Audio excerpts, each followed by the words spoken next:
Hello, beautiful people. Thank you so much for tuning in, watching, and listening. This is going to be the mid-May 2024 reading for the zodiac sign of Virgo. As always, my readings are very intuitive, so I'll provide you with any intuitive messages I receive, as well as meaning of the tarot cards. I do, however, recommend you check out your sun, moon, and rising just to get a full picture of everything that's going on for you this month. And if you haven't done so already, please do subscribe to my YouTube channel. When you subscribe, that helps me greatly, and you'll be notified when I post new content. But let's go ahead and get into it. Column number one, we're going to take a look at any big items coming for the remainder of May. Column number two, we're going to talk about anything related to money. Column number three, we're going to talk about anything related to love. Column number four, we're going to talk about a message from our future self or spirit guides. It's almost like advice for the month of May. We'll also do 3 yes or no questions, a crystal of the month, and a healing note for you. But let's get into it. Again, starting in column number one here, Virgo, taking a look at any big messages coming for the remainder of May. We have the summary affirmation card here of Core. One of my favorite cards in this entire tarot deck. If you take a look, this card, it's all focused on the heart. It's so fiery, it's so bright, it's so red. We need to be doing things that feel good at our core, be doing things that feel good at our heart. So really let your heart guide you these next few weeks and focus on doing those things that feel good for you, Virgo. Let's see though what other messages I have here for you. First, we have the Four of Wands. The Four of Wands is a card of, well, a couple different things. So this is a friends and family card. So really getting out and enjoying your friends and family. That's one of those things that feels good at our core. So go and enjoy the people that make you feel good. The next thing too is we have this kind of finish line looking situation. So this is about getting things done, getting things across the finish line here, Virgo. So what I'm hearing though is I feel like we love that kind of sense of accomplishment. Obviously there's nothing better than checking something off your to-do list, getting something done. But keep in mind also that this is a card of I feel like you'll have more free time to do the things that you enjoy once you've completed things. So just keep that in mind as well. The next card that we have is the Page of Cups. The Page of Cups is a card, this is being studious, this is being hardworking. Again, I feel like we're going to kind of crank through things. We're really going to get them done. We're going to get them across the finish line. Again, twofold. We're going to feel good getting them done, and we're going to feel good with the extra time that we have. The Page of Cups is also a new love card. So along the way, we could be finding a new love interest, making a new friend as well. And at the bottom we have the World card. The World card's the last card in the Major Arcana. It's completing a goal, completing a lesson. It's something coming full circle. It's something coming to an end. Again, I feel like we're going to have lots of things that we get complete, so I'm not surprised to see the World card. Again, it's a card of completion and just knocking things out, getting them done. But you will feel so much better once we have them done, which is great too. Alright, let's look at our clarifiers now. So, starting with the King of Cups at the top. The King of Cups, this is very tolerant, very empathetic. This is very go with the flow. I feel like your plans can fluctuate a little bit, so be ready for that. But just go with the flow. I feel like this is also persistence though, so pushing hard to get those things done. But I feel like it'll be kind of a fluid month. So maybe one thing you think you're going to get done first is actually the last thing you get done. Maybe we make plans and they have to switch. So just kind of have that flexibility, a little bit of fluidity in the next few weeks. Alright, moving on to our next card, we have the Two of Pentacles. The Two of Pentacles, so this is weighing your options. This is prioritizing. Again, we're working hard, we're trying to crank through these things, so I do feel like you need to pick a thing, get it done, pick a thing, get it done, pick a thing, get it done. So prioritize, but also realize that you may have to reprioritize. Remember, you have to be a little bit flexible, a little bit fluid, and adjust as things adjust with you. But I do think you want to keep prioritizing, honing in your focus on something and getting it done.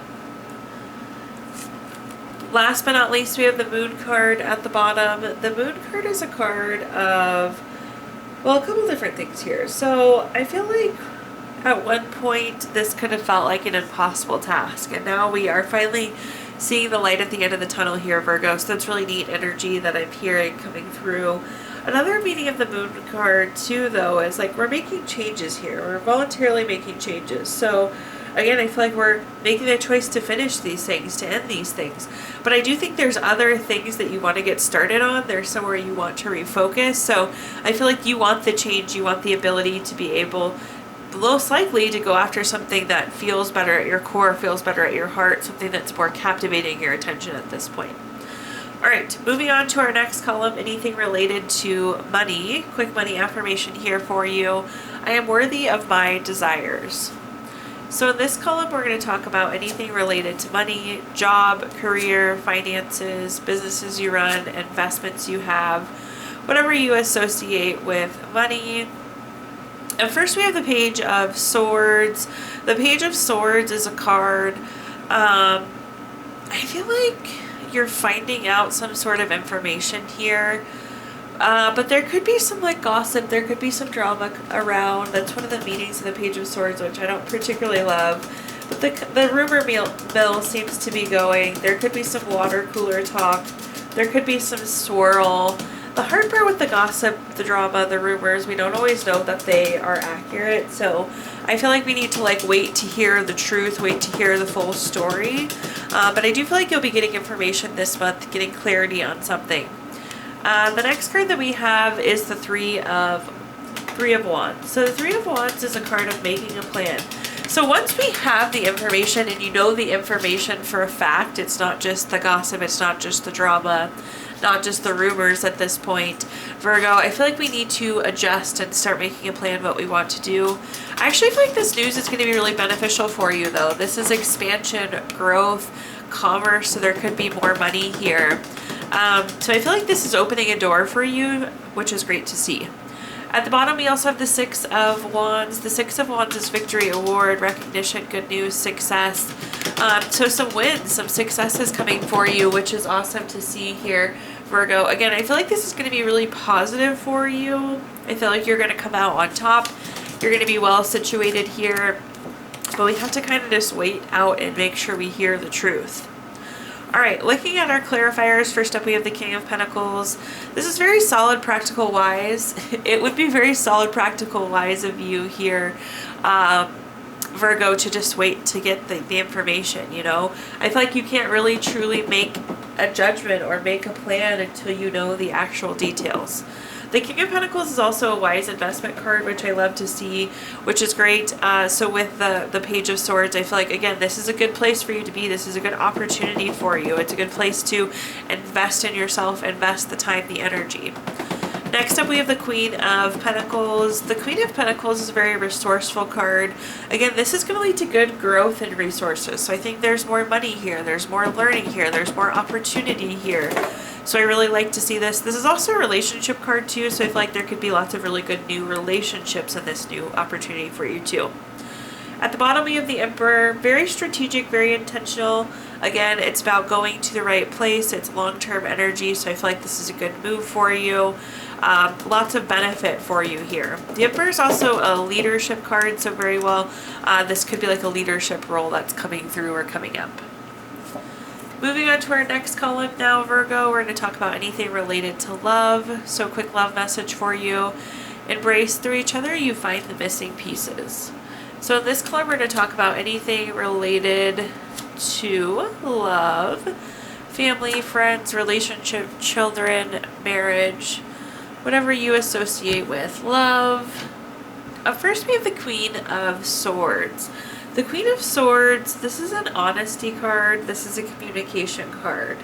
I do feel like good communication, though, is like the foundation of relationships. So make sure you keep that in mind here, Virgo. I feel like communication. I don't think you can over-communicate in this relationship. The next card that we have is the Ace of Cups. The Ace of Cups is, anytime we have an Ace card, it's a card of newness. With the case of Ace of Cups, this is typically new baby, relationship, proposal, marriage. So whatever you've been hoping for on the love front, here it is. So here is this new love for you. And I really love to see this. At the bottom we have the Two of Cups, probably the best love card in the deck, arguably, maybe next to the Lover's card. Again, it's strong relationships, it's partnership, it's marriage, it's proposal, it's love, it's all things wonderful. So some really nice, strong love cards here for you. Let's see what other messages I can give you here, Virgo. First, we have the Wheel of Fortune. The Wheel of Fortune, this is a turning point. So again, I feel like we finally got this new love, this new relationship, the advancement of the relationship we've been waiting for. Lots of good luck, lots of good fortune for you, but there's a turning point here coming. Next, we have the Three of Wands. This is again the card of growth. This is the growth in our family we want to see. This is the growth in love and the relationship we've been waiting for. So fabulous to see. This is an expansion card. So again, for those of you hoping to grow your family, Virgo, that's a good one for you as well. And at the bottom, we have the Eight of Swords. The Eight of Swords is a card. This could be like self-imposed restrictions. So I'm going to tie this back to the first message I gave you around communication, and I feel like we really need to make communication top of mind here, Virgo. Very, very important with the relationship, with the health of this relationship is communication. So I feel like we may feel the urge at some point during this month to kind of shut down or keep to ourselves, and I feel like we actually need to do the opposite where we go and really communicate out. All right, fourth and final column now, a message for our future self or spirit guides. We have the summary affirmation card of Center. Center is a wonderful card as well. It's nice and balanced. I feel like you have your arms around everything that's going on. You're well grounded, you're well focused. You're just on top of everything, and that's hard to do sometimes. I feel like in life sometimes so many things are happening. So the fact that we can keep in touch and stay on top of everything is really, really impressive. But let's take a look. See what messages we've got going on. All right, especially important. So we have the Ace of Swords coming up first. Again, anytime I have an ace card, it's a card of newness. So I feel like we're getting more information, we're getting more clarity, not to jump around, but you also have the Ace of Wands. So there's just a lot of new happening. So I love to see that you have such a good grasp on everything, that you're well centered, you're well focused, you're on top of all of your priorities. Up next, we have the Three of Cups. The Three of Cups is a celebration card, so I feel like we're going to be celebrating this news that we're finding out. We're going to be celebrating these new opportunities. The Three of Cups is also a fabulous circle of support card, though, so I feel like you're well supported. They're helping you grasp all of these things. They're helping you move these things forward. At the bottom, we have the Ace of Wands. I know we kind of jumped to this one, but again, Ace card means newness. With the case of Ace of Wands, this is new inspiration, new urge to create, new opportunity. So I feel like we're finding out news of something. We see this new opportunity. We're super excited for it, but we're also really well supported in pursuing this. All right, looking at our clarifiers, we have the Fool card. It's so funny to me when I say something and then the clarifiers match it so perfectly. It makes a great reading. But first up, we have the Fool card. The Fool card is the first card in the Major Arcana. Fresh hope, taking chances, new paths, adventures, beginnings. Very fitting. We were just talking about how much newness there is here. Of course, there's this fabulous new opportunity. I usually tell people with the Fool card, don't walk, run to this new opportunity because it's just that great. We have the Page of Swords up next. Again, this is the finding out truth. This is the finding out information about this opportunity. And at the bottom, we have the Knight of Pentacles. This is a fabulous card. It's a card of gains. It's a card of getting exactly what you wanted here. So a lot to gain. Very, very beneficial new opportunity for you. So love that final column, especially there, Virgo. Now at this time, I'm going to give you the opportunity to ask 3 yes or no questions. We're going to use our Gypsy Witch fortune telling deck. If you don't have 3 questions in mind, you can pause the video here and think of them. But question number 1, we have the King of Hearts, the number 24 card. That's going to be a yes. Question number 2, we have the 10 of Diamonds, the number 8 card. That's going to be a no. Question number 3, we have the 10 of Spades, number 30 card. That's going to be a no. So yes, no, no. We're also going to take a look at our Healing Stones deck here, Virgo, which is crystal to keep with you through the month of May. You have Labradorite, which is good for realism, mediumship, Slayer of Illusions, great for knowledge of the mind as well. And last but not least, we're going to pull a card from our Healing Notes deck. Your Healing Note says, kind words can be short and easy to speak, but their echoes are truly endless. Thank you so much for tuning in, watching, and listening. Please like, comment, share, subscribe, follow. All of that helps me greatly as I'm trying to grow my channel. Also, once you're subscribed, you'll be notified when I post new content. But thank you so much, Virgo, and I hope you have a wonderful rest of your May.